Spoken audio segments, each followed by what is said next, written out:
7 years ago, Clara Matthews rejected Ben Taylor, believing he wasn't worthy of her. Now he's back, wealthy, powerful, and the new owner of her family's farm. Forced to work for the man she once spurned, Clara wonders, is Ben here for business nor revenge? Before we get into the story, comment below where in the world you are watching from today. Clara Matthews stood at her bedroom window, gazing out at the sprawling acres of the Matthews family farm. The morning sun cast a golden glow across the fields of wheat that seemed to stretch endlessly toward the horizon. At 22, Clara had everything a young woman could want: beauty that turned heads in town, a wardrobe filled with the finest clothes money could buy, and the security of knowing her future was set. "Clara, breakfast!" Her mother's voice carried up the stairs of their grand farmhouse, interrupting her thoughts. Clara took one last look at her reflection in the mirror, tucking a strand of honey-blonde hair behind her ear before heading downstairs. The scent of freshly baked cinnamon rolls filled the air as she entered the kitchen where her mother, Eleanor Matthews, was setting the table. "Good morning, darling," Eleanor said, placing a cup of coffee at Clara's spot. "Your father's already out checking the north fields with the new farmhand." Clara rolled her eyes. "Another one? How long will this one last?" Eleanor gave her daughter a disapproving look. "Ben Taylor has been here for 3 months now, Clara. You'd know that if you paid any attention to what happens around here." "I have more important things to worry about, Mother," Clara replied, taking a sip of her coffee. The back door swung open, and Clara's father, Richard Matthews, entered with a young man following behind him. Clara immediately recognized Ben, tall, broad-shouldered, with dark hair and eyes that seemed to hold a quiet intensity. Unlike the other farmhands who came and went, Ben had stayed, working harder than anyone her father had ever hired. "Morning, ladies," Richard boomed, his voice filling the kitchen. "Ben and I have been checking those irrigation lines since dawn." Clara nodded politely at her father, barely acknowledging Ben's presence. "Good morning, Miss Matthews," Ben said. His voice softer than she expected. Clara offered a tight smile. "Good morning. Ben, why don't you join us for breakfast?" Eleanor suggested, already placing another plate on the table. Clara shot her mother a look of disbelief. Farmhands didn't eat with the family. That wasn't how things were done. "That's very kind, Mrs. Matthews, but I should get back to work," Ben replied, seeming to sense Clara's disapproval. Richard clapped a hand on Ben's shoulder. "Nonsense, you've been working since before sunrise. Sit down and eat, son." Ben hesitantly took a seat across from Clara, who kept her eyes fixed on her plate. Throughout breakfast, Clara noticed how her parents laughed at Ben's stories, how they listened when he spoke about new farming techniques he'd learned. There was something different about him, a determination in his eyes that made her uncomfortable. After breakfast, Clara escaped to the garden, hoping to avoid any more family time with the farmhand. But as she rounded the corner by the rows, bushes, she nearly collided with Ben. "Excuse me, Miss Matthews," he said, stepping back quickly. "What are you doing here?" Clara asked, more sharply than she intended. Ben held up a pair of pruning shears. "Your mother asked me to trim back the roses." His eyes met hers directly, without the deference she was used to seeing from the help. Clara felt a strange flutter in her chest but pushed it aside. "Well, don't let me stop you," she said coolly, moving to walk past him. "You know," Ben said, causing her to pause, "there's more to life than fancy dresses and trips to town." Clara turned, stunned by his boldness. "Excuse me? This land," he gestured around them, "it's something special. Your father built all this from nothing. That should mean something to you." "You don't know anything about me," Clara replied, heat rising to her face. Ben's expression softened. "Maybe I'd like to." Clara laughed, the sound sharp and dismissive. "You're a farmhand, Ben. Know your place." The hurt that flashed across his face made her stomach twist, but she turned and walked away before he could respond. Summer turned to fall, and despite Clara's best efforts to avoid Ben, he seemed to be everywhere. Her father relied on him more and more, even discussing farm business that had once been family-only conversations. One evening, as Clara returned from a shopping trip to town, she found Ben sitting on the porch with her father, looking over papers spread across the wooden table between them. "Clara," her father called out, "come join us. Ben has some interesting ideas about rotating the crops next season." Clara reluctantly climbed the porch steps. "I'm sure they're fascinating, but I have packages to put away. Richard's face fell slightly. Your mother's inside. She wasn't feeling well today. This caught Clara's attention. What's wrong? Just tired, she says. Dr. Thompson came by, says it's nothing to worry about. Clara glanced at Ben, uncomfortable having such a personal conversation in front of him. I'll go check on her. Before she could leave, Ben stood up. I should get going anyway, Mr. Matthews. Think about what I said about those western fields. Richard nodded. I will, son. Thanks for your help today. Clara waited until Ben had walked down the steps before speaking. Father, don't you think you're relying on him too much? He's just a hired hand. Richard's expression hardened. Ben Taylor has more knowledge about modern farming than half the landowners in this county, and he works twice as hard as any man I've ever employed. But no buts, Clara. You do well to show him a little more respect. Clara bit her tongue and went inside, finding her mother lying on the sofa in the sitting room. Mom, are you okay? Eleanor opened her eyes and smiled, weakly. Just a little tired, darling. Nothing to worry about. Clara sat beside her mother, taking her hand. Father seems to think Ben Taylor hung the moon and stars. Eleanor chuckled softly. He's a good young man, Clara. Smart, hard-working. Your father sees something in him. He's a farmhand, Clara insisted. He won't always be, Eleanor said quietly.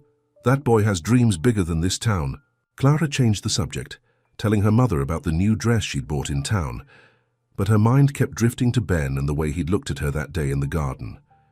Weeks passed, and Eleanor's tiredness revealed itself to be something far more serious.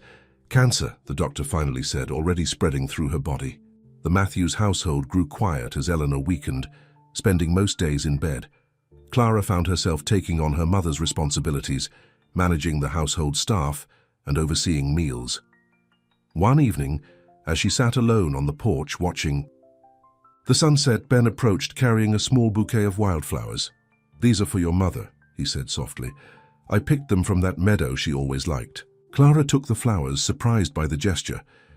Thank you, that's thoughtful.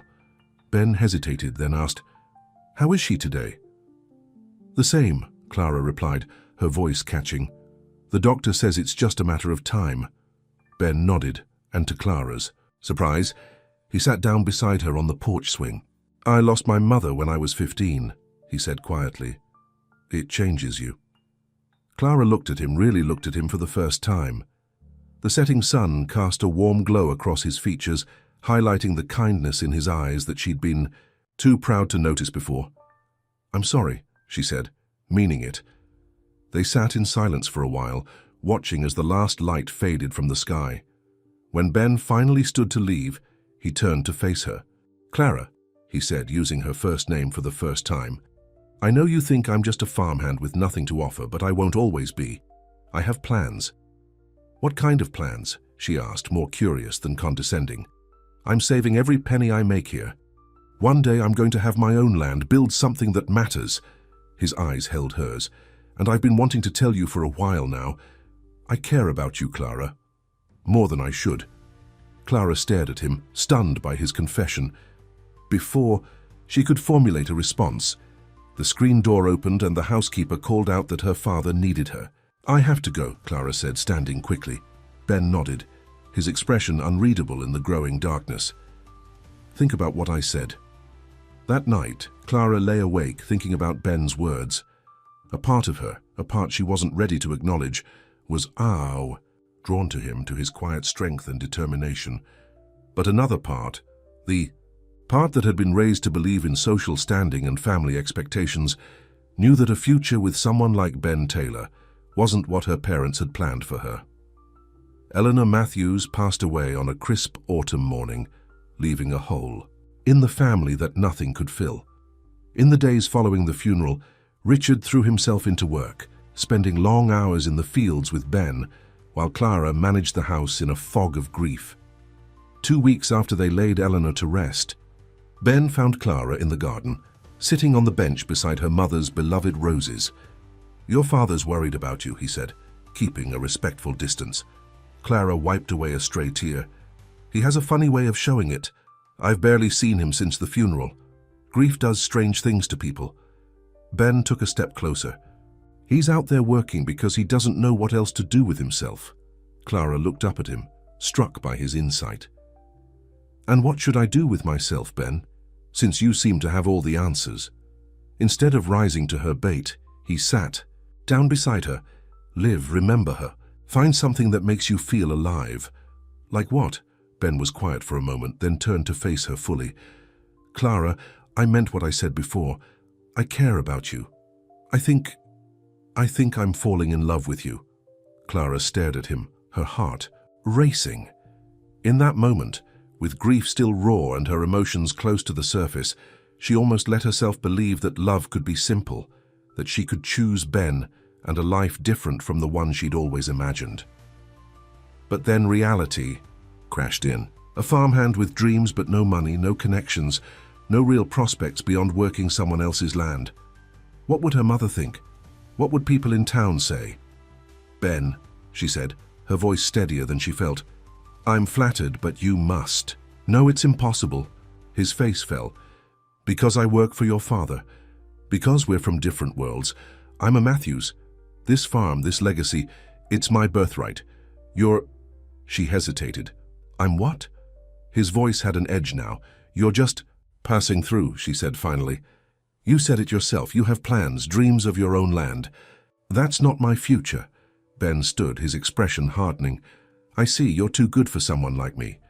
That's not what I meant, Clara protested, though part of her knew it was exactly what she meant. Yes, it is. He took a step back. No, Clara. One day you might regret throwing away something real because it didn't fit your perfect picture. With that, he turned and walked away. The next morning, Ben Taylor was gone, having left a brief note of resignation for her father. Richard was disappointed but unsurprised. That boy was always meant for bigger things, he told Clara over breakfast. I just thought he might stick around a bit longer. Clara said nothing, ignoring the hollow feeling in her chest and telling herself she'd made the right choice. 7 years passed in the blink of an eye. Life on the Matthews farm continued, though never quite the same after Eleanor's death. Richard grew older, more set in his ways, refusing to adapt to changing markets and new farming methods. Clara, now 29, had settled into the role of managing the household and helping her father with the farm's accounts, which grew more concerning each year. The morning everything changed started like any other. Clara was reviewing the books at the kitchen table, a cup of coffee growing cold beside her, when her father stormed in, his face ashen. The bank called, he said, his voice hollow. They're foreclosing on the farm. Clara stared at him in disbelief. What? They can't do that. They can, and they are. Richard sank heavily into a chair. I took out loans these past few years, trying to keep things afloat. The last 3 harvests weren't enough to cover them. Why didn't you tell me it was this bad?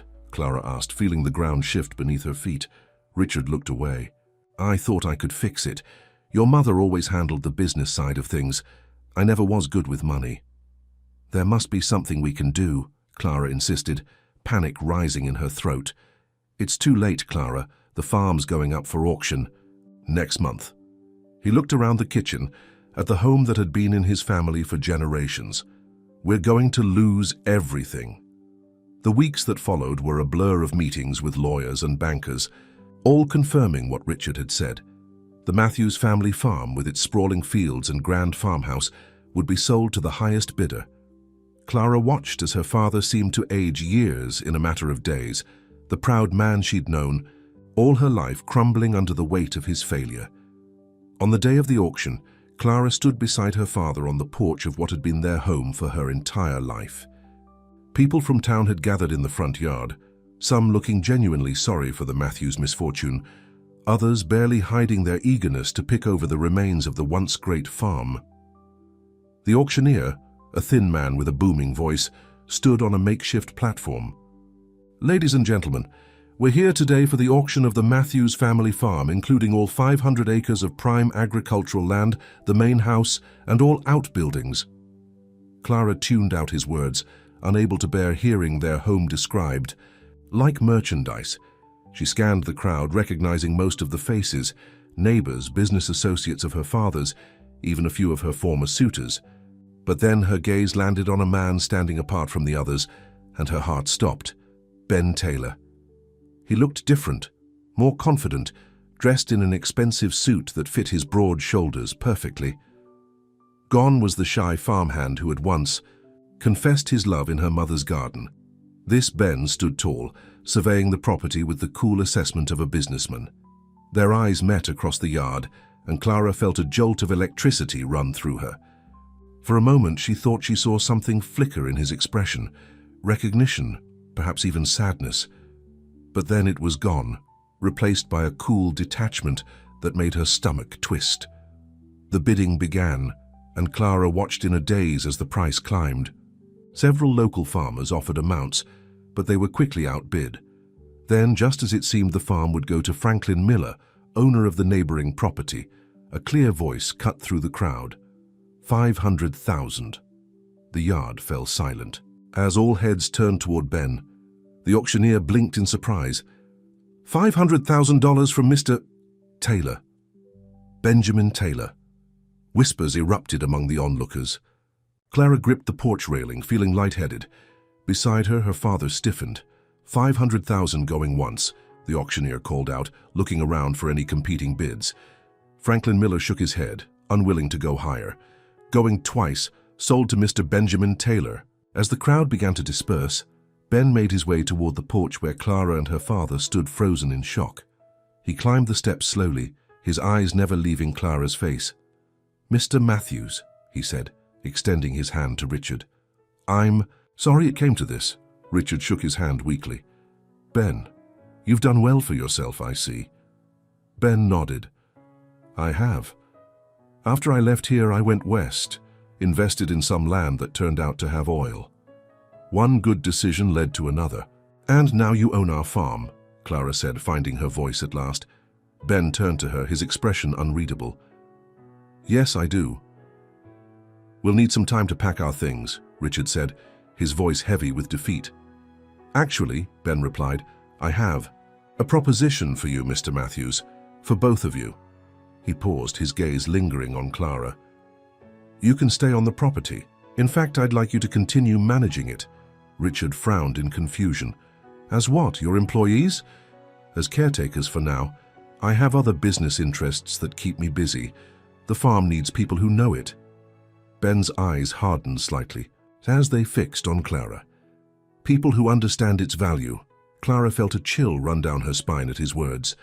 There was something in his tone, something that told her this wasn't a simple business decision. This was personal. "And if we refuse?" she asked, lifting her chin defiantly. Ben smiled, but the warmth didn't reach his eyes. "Then you leave with nothing but what you can carry. Your choice, Clara. Work for me on the land that was once yours or start over somewhere else." In that moment, Clara saw clearly what was happening. Ben Taylor had returned, not just as a successful businessman, but as a man seeking revenge. He had bought their farm not because he wanted it, but because he wanted to see her humbled, working under his authority on the very land she had once deemed herself too good for. Pride urged her to refuse, to walk away with her dignity intact. But one look at her father's defeated expression made the decision for her. "We'll stay," she said quietly. Ben's smile widened. "Excellent. I'll have the papers drawn up." He turned to go, then paused, looking back at Clara. "Oh, and Clara? The farmhand quarters behind the barn should be adequate for your needs. I'll be moving into the main house next week." With that final twist of the knife, Ben descended the porch steps and walked toward his waiting car, leaving Clara standing in the shadow of the home that was no longer hers, fighting back tears of humiliation and rage. The Wheel of Fortune had turned completely. 7 years ago, she had rejected Ben Taylor, believing he wasn't good enough for her. Now he held her future in his hands, and from the cold determination in his eyes, Clara knew one thing for certain: Ben had not forgotten, and he had not forgiven. Clara woke before dawn, her back aching from the thin mattress in the cramped bedroom of the farmhand quarters. After a week living in what amounted to little more than a glorified shed, she still couldn't believe this was her reality. The sound of her father's coughing from the next room reminded her why she had swallowed her pride and accepted Ben's cruel offer. She dressed quickly in worn jeans and a faded flannel shirt, clothes she once would have considered suitable only for the help. How quickly things had changed. Outside, the sky was just beginning to lighten as Clara made her way to the barn to start the morning chores.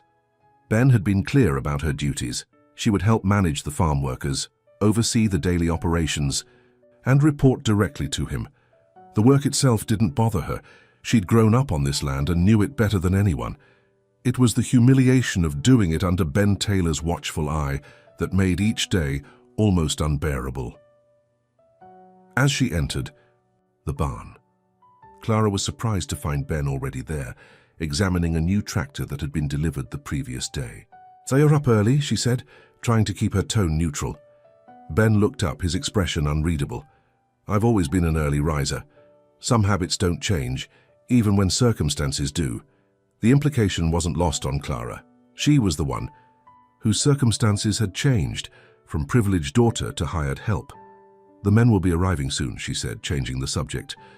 "Jackson mentioned yesterday that the irrigation system in the West Field is still giving problems." Ben nodded. "I know. I've ordered new equipment. It should be here by the end of the week." Clara couldn't help but feel a twinge of resentment. Her father had needed that same equipment for years, but couldn't afford it. Now Ben was installing it without a second thought. "I can show you the other areas that need attention," she offered. "The south barn roof." "I don't need a tour of my own property," Ben cut her off. "I remember every inch of this land, Clara. I worked it for 3 years while you barely acknowledged its existence." The harshness of his tone made her flinch. "That's not fair." Ben laughed, but there was no humor in the sound. "Fair? Was it fair when you looked at me like I was dirt beneath your shoes? When you dismissed everything I felt for you because I wasn't rich enough or connected enough?" "I was young and stupid," Clara said, her voice quiet. "Yes, you were." Ben stepped closer, close enough that she could smell his cologne, something expensive she didn't recognize. "But now you're older and wiser, aren't you? And I'm no longer the poor farmhand you can dismiss." Clara lifted her chin. "If you brought me here just to humiliate me, Ben, just say so. Don't pretend this is about the farm." Something flickered. In his eyes, anger certainly, but something else too. For a moment, Clara thought he might say something that would break through the wall of hostility between them. Instead, he stepped back. "This is about business, Clara. I bought this land because it's valuable, and I'm keeping you here because despite everything, you know this place." He turned away. "I have a meeting in town. I expect a full report on the day's operations when I return." As Ben walked away, Clara fought back tears of frustration. She had hoped, foolishly perhaps, that somewhere beneath his anger was the kind-hearted man she had once known. But that Ben seemed long gone, replaced by someone cold and calculating, determined to make her pay for the past. Days turned into weeks as Clara settled into her new role. The farm workers, many of whom had known her since childhood, treated her with a mixture of pity and respect. They followed her instructions without question, but she could see the sideways glances, hear the whispers when they thought she wasn't listening. "How the mighty have fallen," one of them had said, not knowing she was just around the corner of the barn. Her father struggled more than she did with their changed circumstances. Richard Matthews, once the proud owner of the largest farm in the county, now spent his days helping where he could, but his health was failing, and the shame of their situation seemed to age him daily. One evening, as Clara was preparing a simple dinner in their small kitchen, a knock came at the door. She opened it to find Ben standing there, a folder in his hand. "We need to talk," he said, stepping inside without waiting for an invitation. Clara wiped her hands on a dish towel. "What about?" Ben placed the folder on the table. "I've been reviewing the farm's financial records from the past few years. Your father made some questionable decisions. He did his best after Mom died," Clara said defensively. "His best nearly ran this place into the ground," Ben replied, opening the folder to reveal spreadsheets and bank statements. "He took out loans he couldn't possibly repay, invested in equipment that wasn't necessary, and ignored advice from people who could have helped." Clara felt her temper flare. "Like you? The farmhand who thought he knew better than everyone else?" Ben's expression hardened. Yes, like me. The farmhand who warned him that crop prices were falling and suggested diversifying. The farmhand who saw this coming years ago. They stared at each other, the tension between them thick enough to cut with a knife. Finally, Clara looked away. What do you want, Ben? If it's to remind me how far we've fallen, message received. 2. Her surprise. Ben's voice softened slightly. I want to turn this place around, Clara, make it profitable again, but I can't do that if I don't understand what went wrong. Clara sank into a chair, suddenly tired. Everything went wrong. The drought. 3 years ago, then the flooding the year after. The new highway diverted business from local suppliers. Mum getting sick, she sighed. Dad just couldn't keep up. And I was too wrapped up in my own life to notice until it was too late. Ben sat across from her, studying her face. And what was so important in your life that you couldn't see your family's legacy crumbling? The question stung because she knew there was no good answer. After Ben had left, Clara had thrown herself into the social life she'd always thought she wanted. Parties in the city, dating men from prominent families, planning for a future that now seemed like a foolish fantasy. Nothing that matters now, she admitted softly. Ben was quiet for a moment, then pushed the folder toward her. I need your help going through these records. You know the history, the context. Together maybe we can figure out how to save this place. Clara looked up, surprised by the olive branch. You actually want my input? I want this farm to succeed, Ben said carefully. Your knowledge is valuable to that goal. It wasn't exactly warm, but it was the closest thing to civility she'd seen from him since his return. Clara nodded slowly. Okay, I'll help. As they worked through the evening, poring over numbers and discussing past decisions, Clara caught glimpses of the Ben she remembered. Thoughtful, insightful, passionate about farming. When he explained his ideas for modernizing certain aspects of the operation, she found herself genuinely impressed. You've learned a lot since you left, she observed as they were finishing up. Ben closed the folder. I had to. The oil money gave me capital, but it was investing in agricultural businesses that built my fortune. He gave her a look that was almost smug. Turns out the farmhand knew what he was talking about. Clara bit back a retort, reminding herself that he had every right to his pride. Well, your ideas for the farm are good ones. I think they could work. Ben stood to leave, hesitating at the door. We'll continue tomorrow evening. There's more to go through. After he left, Clara sat in the quiet kitchen, confused by the mix of emotions stirring within her. Hatred for what Ben was doing to her and her father, respect for what he'd accomplished, and something else, a dangerous flutter of attraction that she couldn't afford to acknowledge.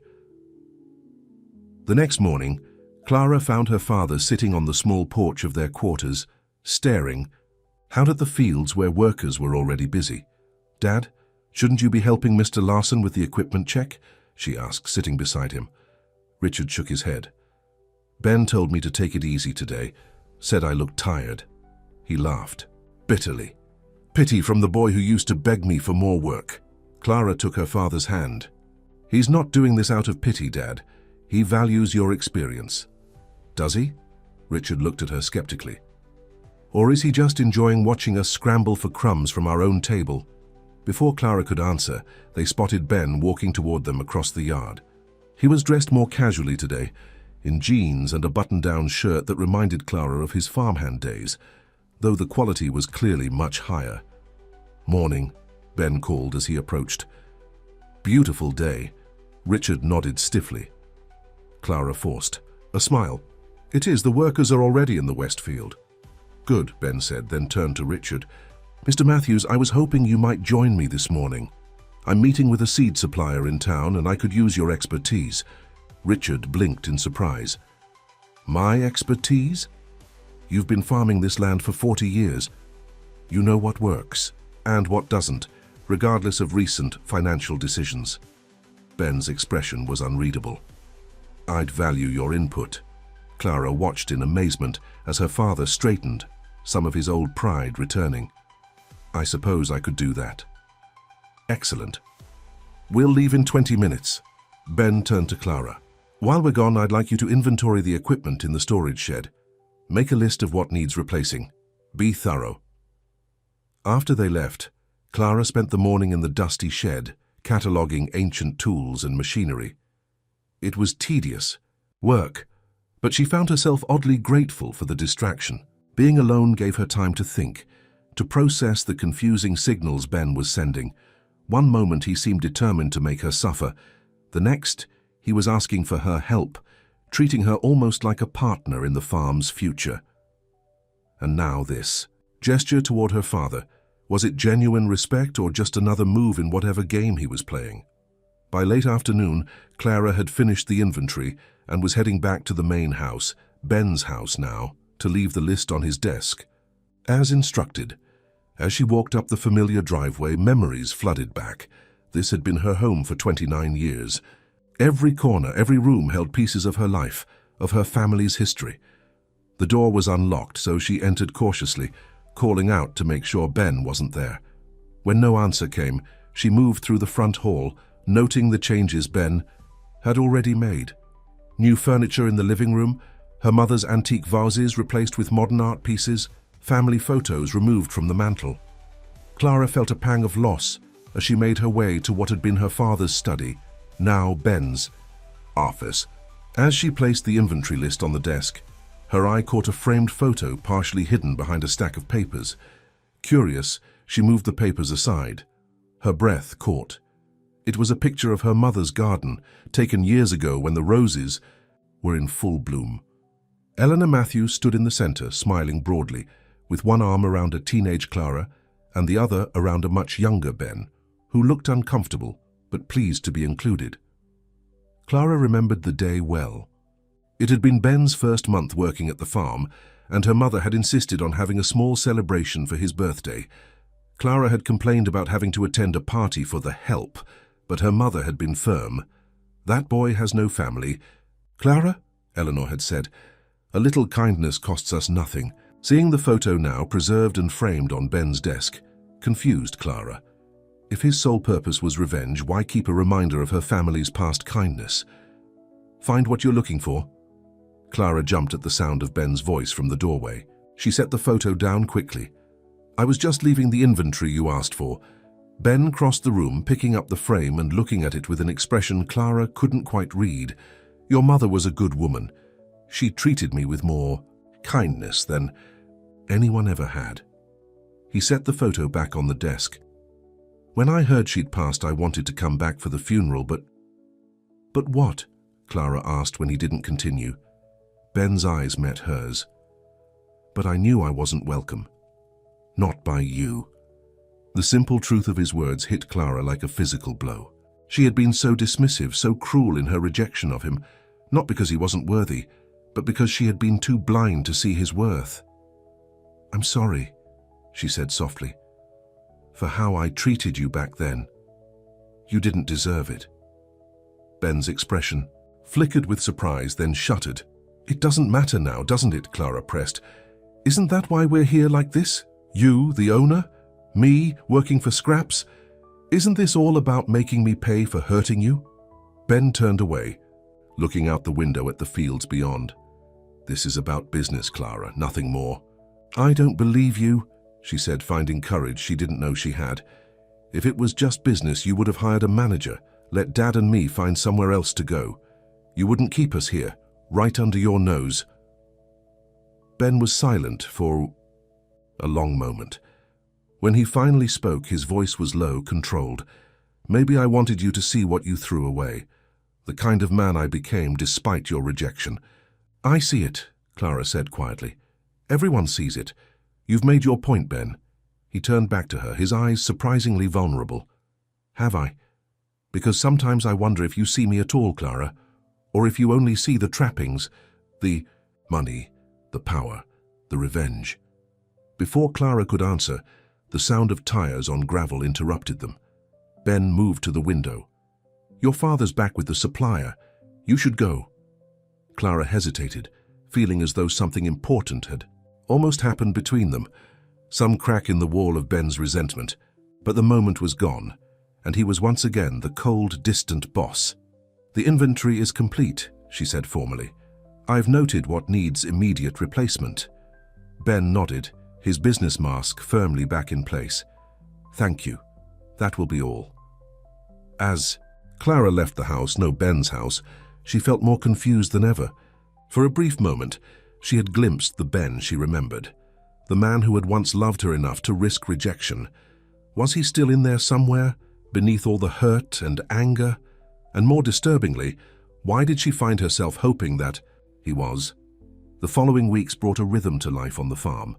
Clara and her father adjusted to their new roles, finding purpose in the familiar work, despite the changed circumstances. Ben remained a puzzle, sometimes harsh and demanding, other times unexpectedly considerate. One evening, as Clara was finishing up in the barn, a sudden thunderstorm hit. Rain pounded against the roof as lightning split the sky. She was about to make a run for it when Ben appeared in the doorway, soaked to the skin. "Don't go out there," he warned. "The lightning's too close." Clara nodded, moving away from the door. "Dad will worry if I'm late." I called him from the house, told him, "You're safe in the barn." Ben ran a hand through his wet hair. "We might be stuck here a while." They sat on hay bales at opposite ends of the barn, listening to the storm rage outside. The silence between them was awkward at first, then gradually more comfortable. "Doe, you remember the last big storm we weathered in this barn?" Ben asked suddenly. Clara smiled despite herself. "The miller's prize bull had gotten loose. You and Dad spent hours tracking him down. And you brought us hot coffee and thermoses," Ben added. "Your mother was worried sick about both of us." "She liked you," Clara said softly. "She always said. You had good character." Ben's expression softened at the memory. "She was the first person who ever believed I could amount to something." She was right. Ben looked at her, surprised by the compliment. Was she? "I'm not so sure sometimes." He gestured vaguely around them. "All this, buying your farm, making you work for me, it's not exactly a testament to good character." The admission stunned Clara. It was the first time Ben had acknowledged that his actions might be driven by something other than business. "Why? Did you really come back, Ben?" she asked quietly. "The truth." He was silent for a long time, and Clara thought he might not answer. Finally, he sighed. "I told myself it was a smart investment, that I wanted to prove something to everyone in this town who ever looked down on me." He met her eyes. "But mostly I wanted to prove something to you. That you're better than me now. That I was always good enough," he corrected. "That your rejection was a mistake." The raw honesty in his voice made Clara's heart ache. "It was a mistake," she admitted. "I was shallow and afraid. Afraid of what people would think if I chose someone like you." "And now," Ben asked, his voice barely audible over the rain, "now I know that the opinions of others are worth nothing compared to being true to yourself." Clara looked down at her, calloused hands. "I learned that the hard way." Ben stood and walked toward her, stopping just a few feet away. "Do you hate me, Clara, for what I've done?" She looked up at him, really looked at the man he had become, strong, successful, but carrying the same wounds she had inflicted years ago. "No," she said honestly. "I hate what you've done, but I don't hate you." Something in Ben's expression changed, softened. He took another step closer. "I thought this would feel better," he confessed. "Seeing you humbled, working under my authority. I thought it would heal something in me." "Has it?" Clara asked, standing to face him. Ben shook his head.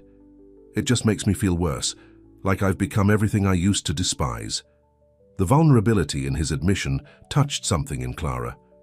Without thinking, she reached out and touched his arm. "It's not too late to change course, Ben." He looked down at her hand on his arm, then up at her face. For a moment, Clara thought he might pull her closer. Instead, he stepped back. "The storm's letting up," he said, his voice steadier now. "You should get back to your father." Clara nodded, disappointed but not surprised. Whatever was happening between them was complicated by years of hurt and resentment. It wouldn't be resolved in one stormy evening. As she reached the barn door, Ben called after her. "Clara?" She turned back. "Yes?" "Tomorrow I'd like you to move some of your mother's things back into the house. The vases, the quilts, they belong there." Clara smiled, recognizing the gesture for what it was. A small olive branch, a sign that perhaps the winds were changing. "I'd like that. Thank you." She stepped out into the misty evening. The worst of the storm passed. As she walked back to the farmhand quarters, Clara felt something she hadn't experienced in months: hope. Not just for her future or her father's, but for the possibility that somewhere beneath all the pain and pride, she and Ben might find a way back to something genuine. But as she approached the small building she now called home, Clara spotted a sleek car parked outside that she didn't recognize.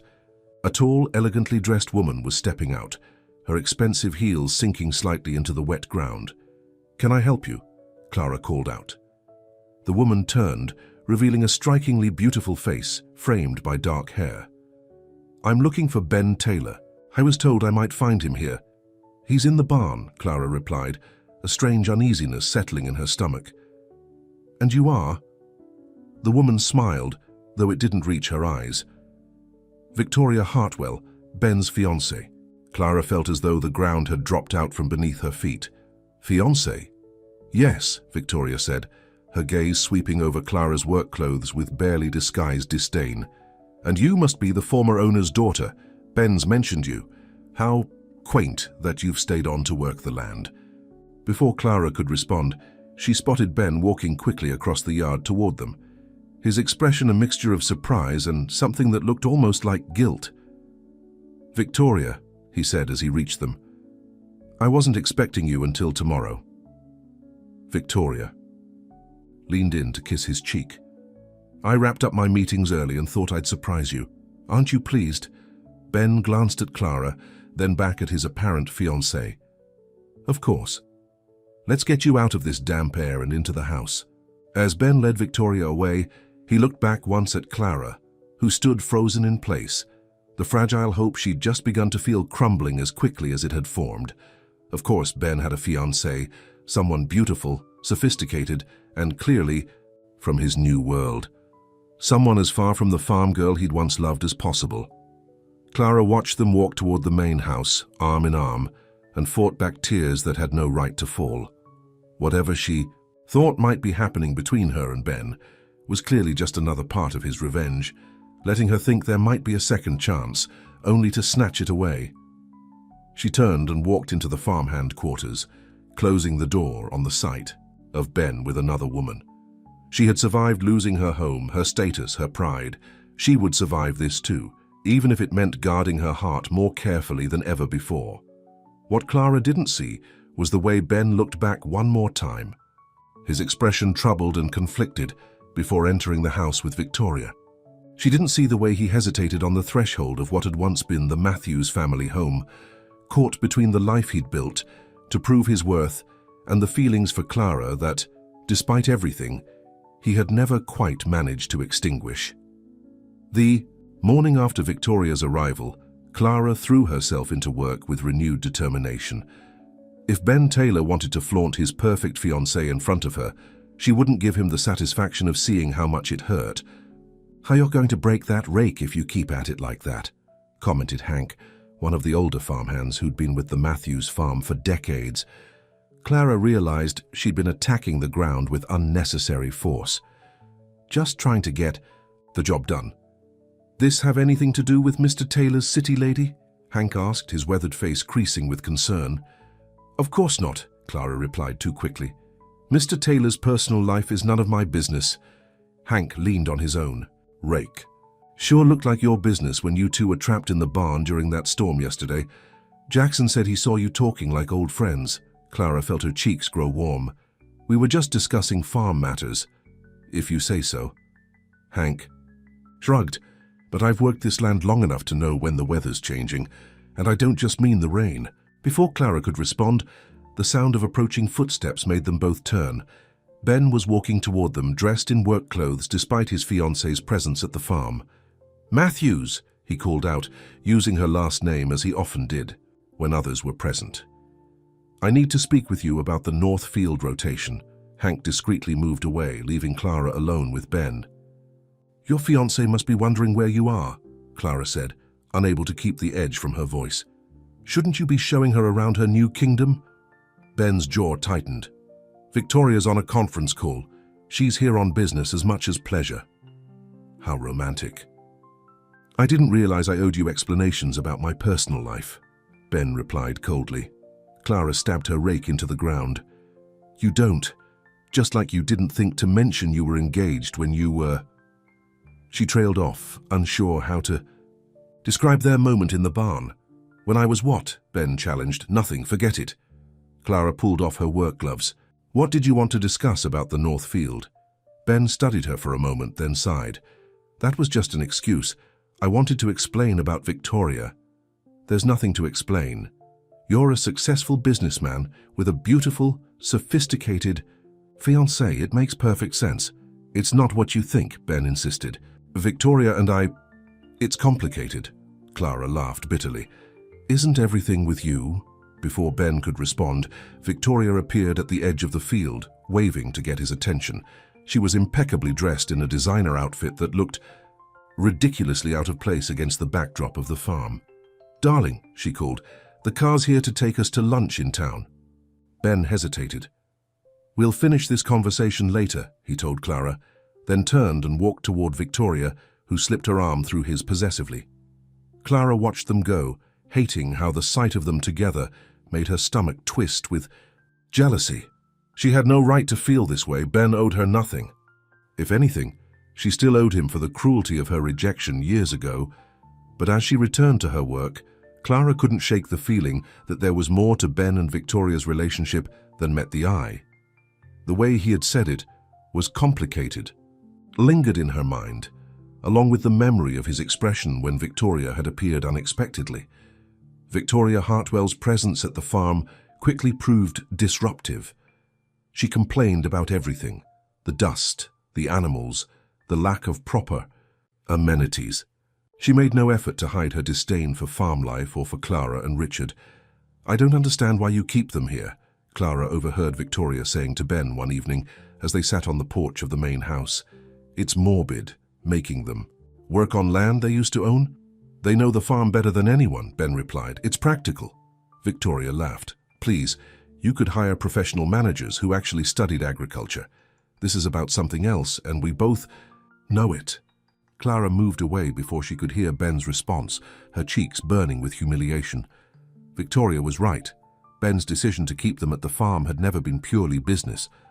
But hearing it stated so boldly made the reality of their situation even more painful. The next morning, Clara was surprised to find Victoria waiting for her outside the farmhand quarters. "Good morning, Clara," Victoria said with a smile that didn't reach her eyes. "I was hoping we could chat." Clara regarded her warily. "I have work to do." "This won't take long." Victoria glanced around with distaste. "How do you stand living like this, after having everything?" "We do what we have to," Clara replied stiffly. Victoria stepped closer. "Let me be direct. I know you and Ben have a history. He's told me all about how you rejected him." Clara kept her expression neutral. "That was a long time ago."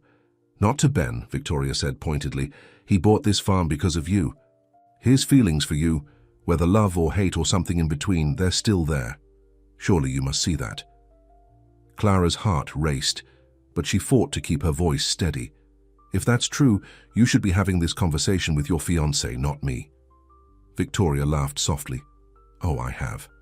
And Ben assures me that whatever he once felt for you is gone, that this is all business now." She studied Clara's face. "But I'm not convinced. The way he looks at you, it concerns me." "I don't know what you want from me," Clara said, growing uncomfortable. Victoria's smile hardened. "I want you to leave. Find another job, another town. Let Ben sell this farm and move on." Clara stared at her in disbelief. "This is my home." "Not anymore," Victoria reminded her cruelly. "It's Ben's, and soon it will be ours. We plan to sell it after the wedding." "Did he mention that?" The news hit Clara like a physical blow. Ben was planning to sell the farm. After all his talk about making it profitable again, about respecting its legacy. "You're lying," Clara said, but uncertainty crept into her voice. Victoria shrugged. "Ask him yourself. But why would I lie? I have nothing to gain." She turned to leave, then paused. Think about what I said, Clara. If you care about Ben at all, you'll let him move on from this obsession with the past. As Victoria walked away, Clara felt the ground shifting beneath her feet once again.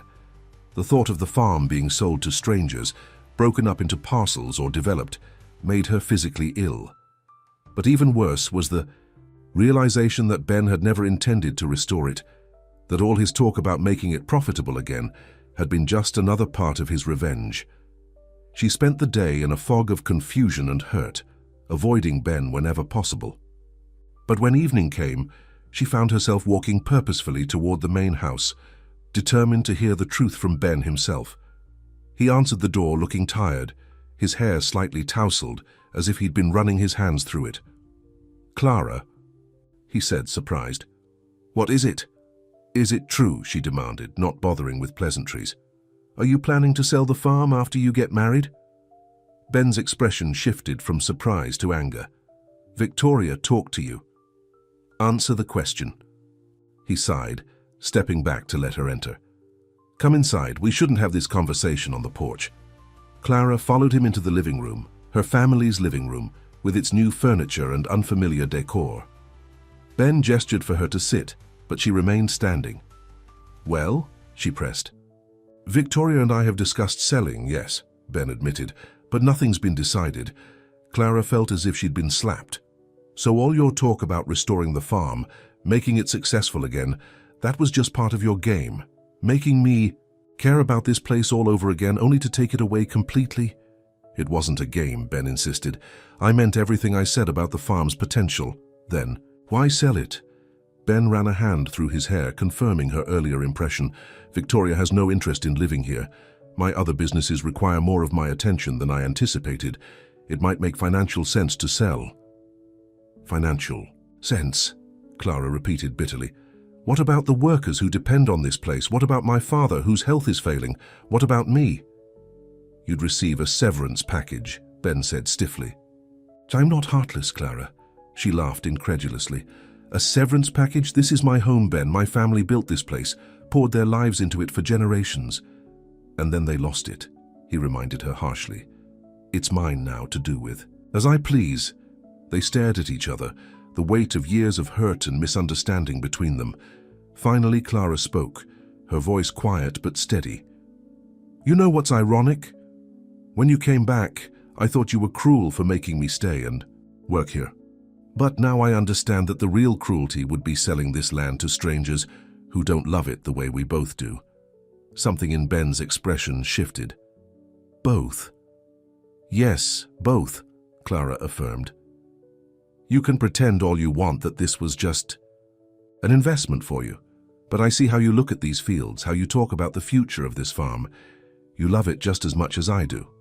Ben turned away, moving to the window to look out at the land in question, golden in the evening light. "What I feel doesn't matter. Victoria will never be happy here," Clara interrupted. "Even if you keep the farm, she'll hate every minute of it. Is that what you want for your future? To be tied to a woman who despises everything you care about?" Ben turned back to her, his expression unreadable. "And what do you think I care about?" "Clara." The question hung in the air between them, loaded with meaning. Clara took a step closer. "This land, your success, proving everyone wrong about what you could become." She paused, gathering her courage. "And maybe somewhere deep down, you still care about the girl who was too foolish to see your worth all those years ago." Ben's gaze intensified. "And that girl, what does she care about now?"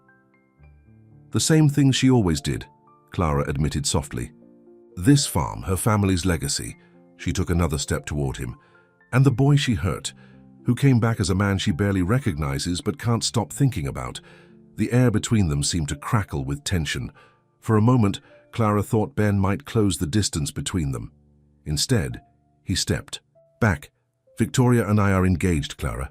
Whatever might have been between us once, it's too late now." Clara felt the sting of rejection, but refused to let it show. "Is it? Or are you just too afraid to admit that your grand plan for revenge has backfired? That instead of making me suffer, you've only punished yourself?" Before Ben could answer, the sound of tires on gravel announced Victoria's return. Clara moved quickly toward the door. Think about what I said, Ben. Before you make a decision, you'll regret for the rest of your life. She slipped out the side door, avoiding Victoria entirely, and made her way back to the farmhand quarters with her heart pounding. She had laid her feelings bare, risked everything. Now all she could do was wait and see if any part of the Ben who had once loved her remained beneath the successful businessman with revenge in his heart. The following day brought crisis. Clara was checking fence lines in the far pasture when young Tommy, one of the seasonal workers, came running toward her. "Miss Matthews, come quick, it's your father." Clara's blood ran cold. "What happened?" He collapsed in the barn. Mr. Taylor called an ambulance. Clara ran faster than she ever had, reaching the main barn just as paramedics were loading her father into an ambulance. Richard looked small and frail on the stretcher, his face pale and drawn. "Dad," she cried, pushing past the workers gathered around.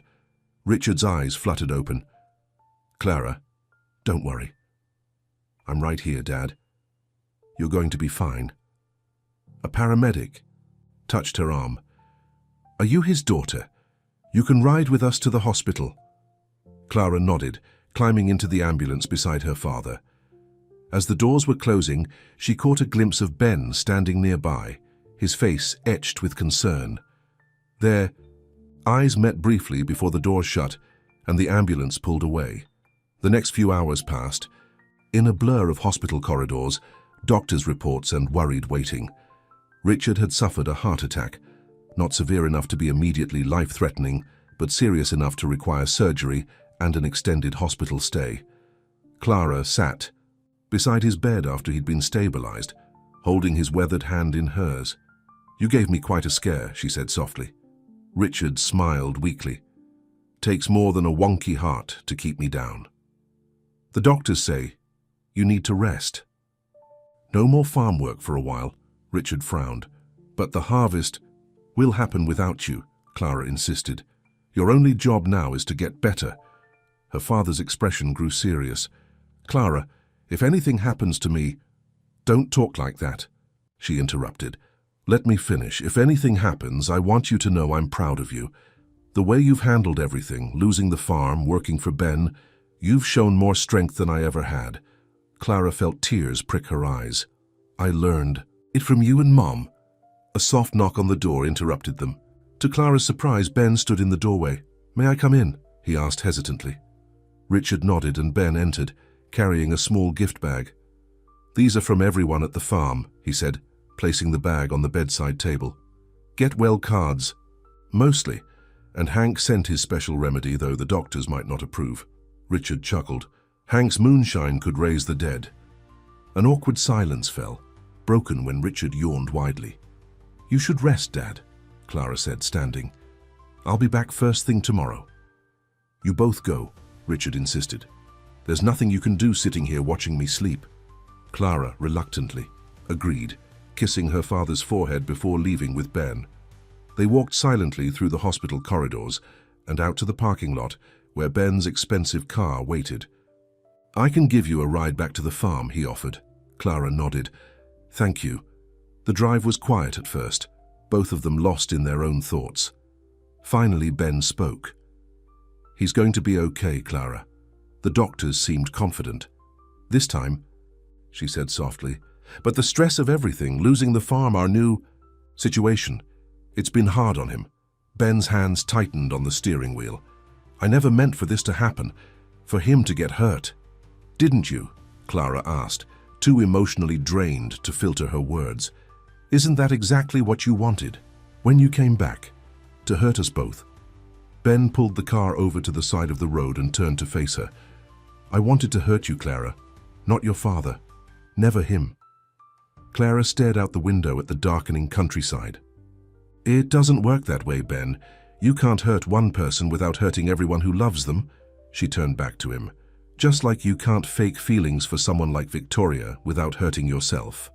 Ben's expression hardened.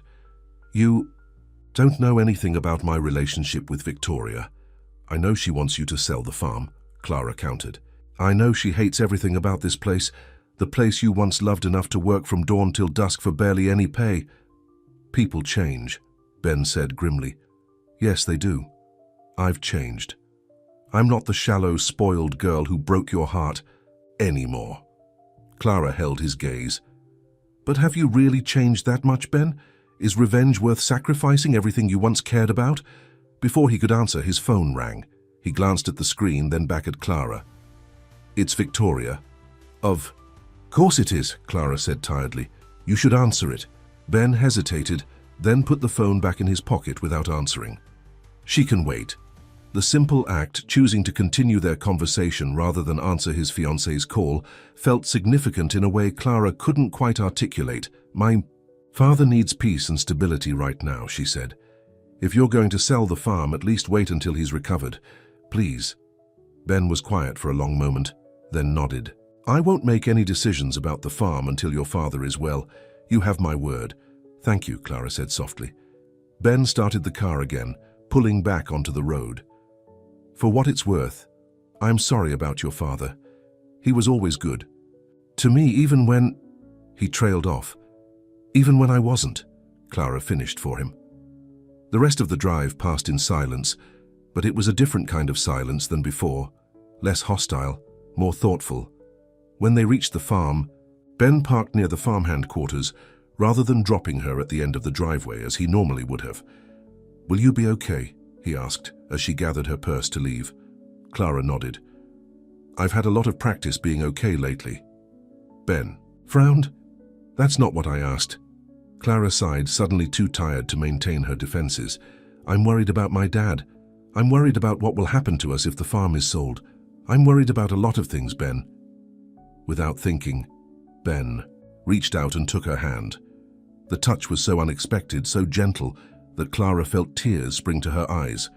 Your father is strong, Ben said softly. He'll pull through this. Clara looked down at their joined hands. And the rest? Ben hesitated. I don't know, he admitted. Everything seems so complicated now. It doesn't have to be, Clara said, lifting her gaze to meet his. Just be honest with Victoria, with me, but mostly with yourself. What do you really want, Ben?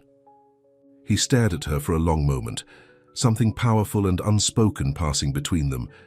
Then, slowly, he released her hand. I should get back. Victoria will be wondering where I am. Clara nodded, swallowing her disappointment. Good night, Ben? She climbed out of the car and walked to the door of the farmhand quarters without looking back. Only when she was inside, alone in the small, sparse room that was now her bedroom, did she allow the tears to fall. The next week passed in a routine of hospital visits and farm work. Richard was recovering well, but would need several more weeks in the hospital, followed by rehabilitation. The doctors were clear that his farming days were over, at least the physical labor aspect. Clara took on even more responsibility, rising before dawn and working until dark to ensure everything ran smoothly in her father's absence. The physical exhaustion was almost welcome. It left her too tired to dwell on Ben, Victoria, and the uncertain future of the farm. Ben had been scarce, spending most of his time in town on business or showing Victoria around the county. Clara tried to convince herself this was a good thing, that distance from him would help her regain perspective. But when she did see him, discussing farm operations in brief formal conversations, the pull between them seemed stronger than ever. On Thursday afternoon, Clara was surprised to see Ben's car pulling up as she was finishing repairs on a fence. He got out and walked toward her, looking uncharacteristically disheveled. Is everything okay? She asked. Is it, Dad? Your father's fine, Ben assured her quickly. I just came from visiting him, actually. He's in good spirits. Clara relaxed slightly. Then what brings you out here? Victoria got tired of complaining about the lack of decent shopping? Ben's mouth twitched in what might have been a suppressed smile. Victoria's gone back to the city. She had business to attend to. Something in his tone made Clara look at him more closely. Just business? Ben hesitated, then gestured to a nearby tree. Can we sit for a minute? There's something I need to tell you. Clara followed him to the shade of the old oak that had been her favorite climbing spot as a child. They sat on the ground, the familiar farm stretching out before them. Victoria and I had a long talk last night, Ben began. About the farm, about our future. About a lot of things. Clara waited, her heart hammering in her chest. I told her I couldn't sell the farm, Ben continued. Not now, maybe not ever. Clara exhaled slowly. How did she take it? About as well as you'd expect, Ben said with a grimace. She called me a fool for getting sentimental over a piece of land. Said I was letting my past with you cloud my judgment. Was she right? Clara asked softly. Ben was quiet for a long moment. Maybe, but not in the way she meant. He turned to face Clara directly. I didn't buy this farm for revenge, Clara. At least, not entirely. I bought it because it was the only place I ever felt like I belonged.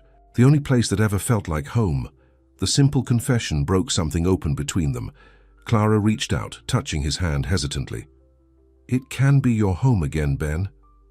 Not as a way to hurt me or prove something, but because you love it. Ben's fingers curled around hers. Victoria gave me an ultimatum, sell the farm or end our engagement. Clara's breath caught. What did you tell her? I gave her back the ring, Ben said quietly. It wasn't just about the farm. We've been drifting apart for months. She never understood why this place mattered to me. Why you... He stopped abruptly. Why I what? Clara pressed, hardly daring to hope. Ben looked at their joined hands. Why you mattered. Why I could never quite let go of the memory of you, no matter how much I tried to convince myself I had. Clara's heart soared, even as doubt crept in. So you're not engaged anymore. That doesn't erase everything that's happened, everything you've done? I know, Ben said soberly. I came back with all this anger, this need to make you feel what I felt when you rejected me. But being here, seeing you face everything with such grace and strength, he shook his head. It didn't give me the satisfaction I expected. Instead, it just made me ashamed of what I'd become. And what have you become? Clara asked. Ben's gaze met hers, unflinching. Someone who nearly threw away his second chance at happiness for the sake of pride.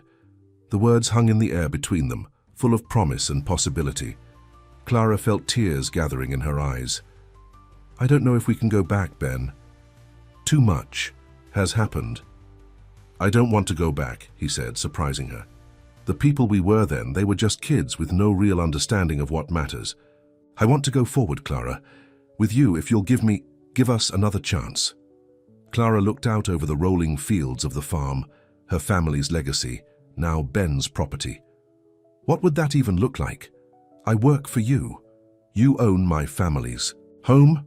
Ben squeezed her hand gently. We can figure that out together. I've been thinking a lot about what your father said when I visited him today. What did he say? Clara asked, curious. He said that land isn't just property. It's a trust passed from one generation to the next. And sometimes the right hands to care for it aren't the ones you'd expect. Ben smiled faintly. He also said, if I didn't stop being a stubborn fool, where you're concerned, he'd find the strength to come after me, heart condition or not. Clara laughed, imagining her father saying exactly that. He always did like you. More than I deserved, Ben admitted. But I'd like to earn his respect. Again, and yours. They sat in silence for a moment, the weight of possibility settling around them.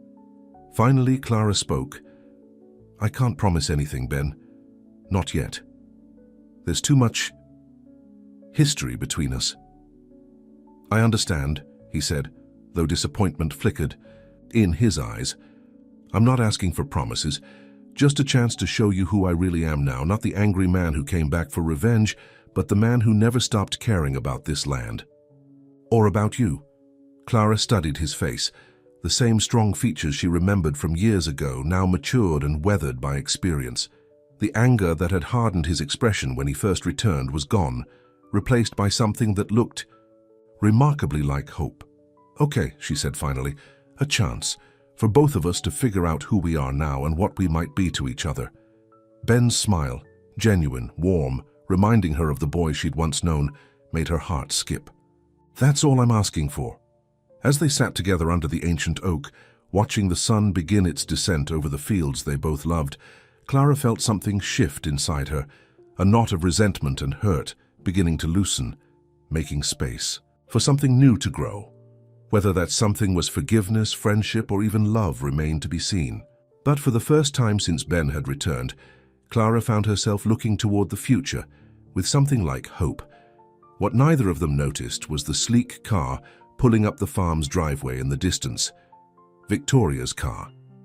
She stepped out, sunglasses hiding her eyes, watching the two figures seated beneath the oak tree. Her expression hardened as she took in their closeness, their joined hands.